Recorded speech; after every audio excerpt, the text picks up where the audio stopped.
Back in the woods, as the parents continue to search for their children, the Rugrats see smoke in the distance and believe it to come from the house of a wizard, or a lizard as they say, and so they set out to decide that they're off to see the wizard.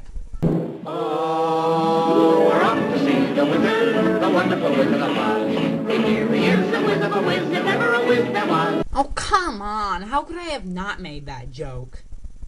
So as the kids travel throughout the woods, we come across a pair of park rangers played by David Spade and Whoopi Goldberg.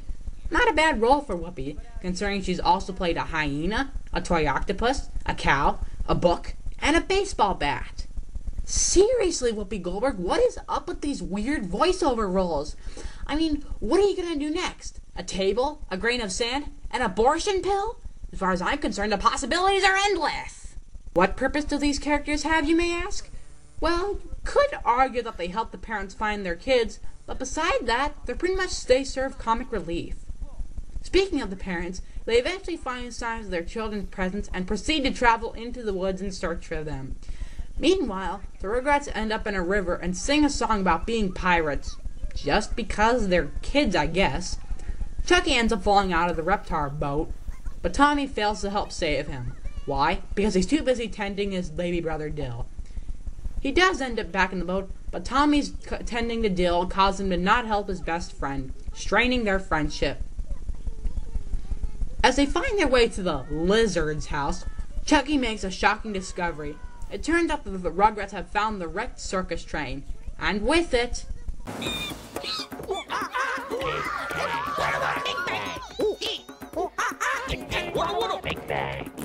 So the babies have finally come across the monkeys, who proceed to sing their own version of the Witch Doctor song. Chucky is once again imperiled, but once again, Tommy tends to his brother instead of saving Chucky. Unfortunately, when he opens a jar of banana baby food, the monkeys take notice and turn hostile, taking Dill in the process. Not willing to lose his baby brother, Tommy decides to save him, but Phil and Lil opt out as being tired of Dill as a nuisance, as does Chucky, still upset that Tommy didn't save him, and so Tommy sets out on his own. Meanwhile, Spike and Angelica are still on the lookout for the babies and unintentionally escape the clutches of the film's villain, Scarsnout, a black wolf notable for having a taste for humans and absolutely no pictures on Google Images. Back home, Stu decides to take the search to the skies via his newest invention, a flying machine he calls Dactar, and begins to search for his kids. As the thunderstorm begins and the parents consult the park rangers to help them find their kids, Tommy manages to save Dill and bring him to shelter, where he continues to be a pain in the neck.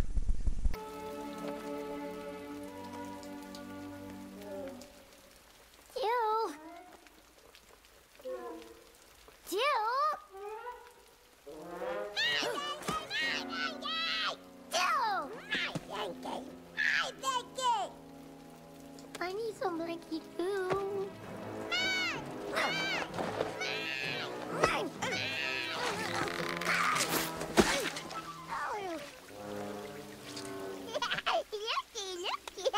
Maybe Dill can be annoying, but even despite this, I'm sure you can still commit to being a good big brother.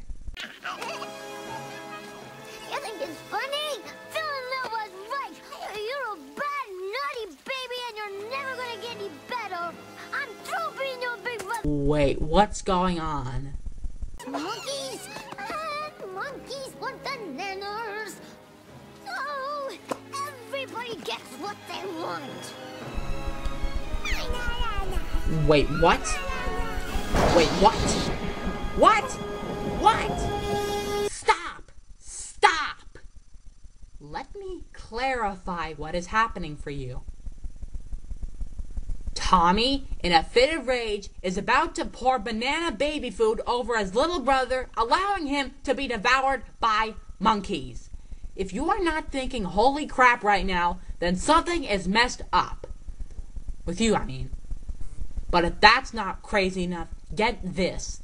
This scene is supposed to be a reference to the biblical tale of Cain and Abel. Never heard of it? It's when Cain kills his older brother.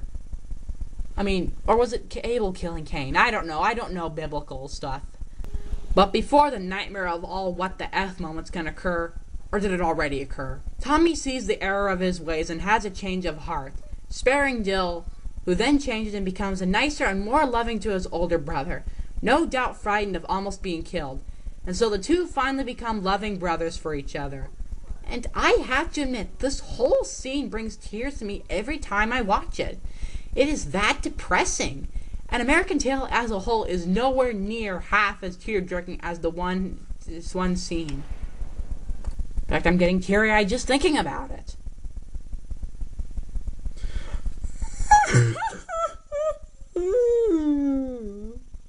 The next morning, as Stu begins aerial search over the woods for the kids, the monkeys return for their revenge against Till and Tommy. But luckily, Phil and Lil have a change of heart and decide to save them. And Tommy leaves Dill with the twins and sets out to save Chucky from the monkeys. During the chase, the babies manage to come across Spike and Angelica, and also manage to find the lizard's house. And so the Rugrats continue to be chased by the monkeys until they reach the bridge leading to their destination. And Cynthia be home. I didn't know she could fly. I think it's because she's a witch. Hang on, Angelica. So the kids are finally cornered by the monkeys, but they all of a sudden flee. But for good reason. Hey, dum-dum monkeys!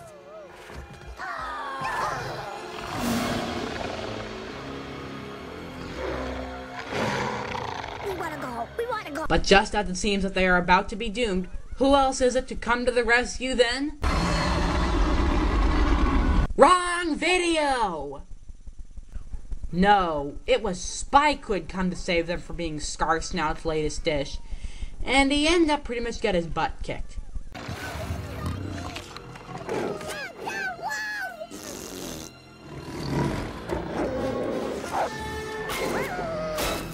Wait, what's he doing? No, he can't be! He can't be! He can't be!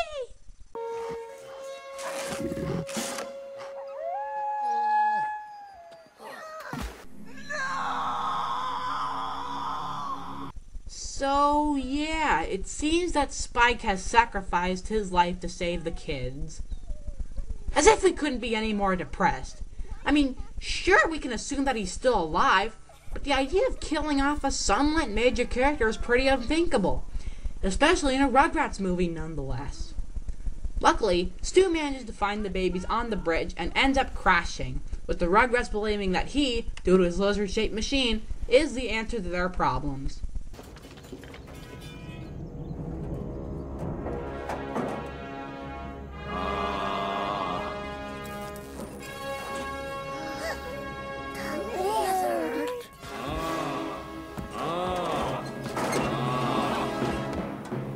Tommy walks up to the lizard and almost asks for them to go home, but instead wishes for this beloved dog to come back to life. We wish we had our doggy back.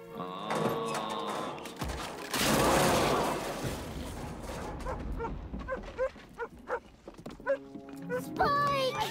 He's alive! So Spike is alive, no shock, and all the parents arrive to find all their children out of harm and are grateful for their safety. As for the monkeys, their owners also come to take them back. Oh, and for Rex Pester, he also got his just desserts. I'm Rex Pester. Stay tuned.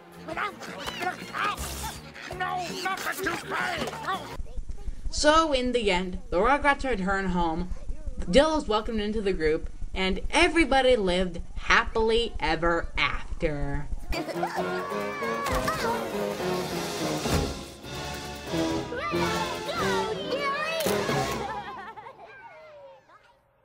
So that was the Rugrats movie, and it kicked ass then, and it kicks ass now. Overall, the Rugrats movie is the perfect introduction to our favorite cartoon babies to the big screen. The story and plot are gripping and really emotional at times. The characters are put through some major development, most notably Tommy and Dill. And even though it's darker than the original series, I guess that's what makes it more interesting and more appealing to older audiences. While at the same time, it doesn't take away from the charm of the original TV show. It's a great movie for kids, and it does no harm to the parents watching alongside. So it is my honor to give the Rugrats movie a perfect 5-star rating. Well, ladies and gentlemen, that's one movie down, 2 to go. Do the sequels live up to the first movie, or do they fall flat? Only time will tell. Until then, I'm the Animation Critic, and remember to wish the Rugrats a happy 20th birthday.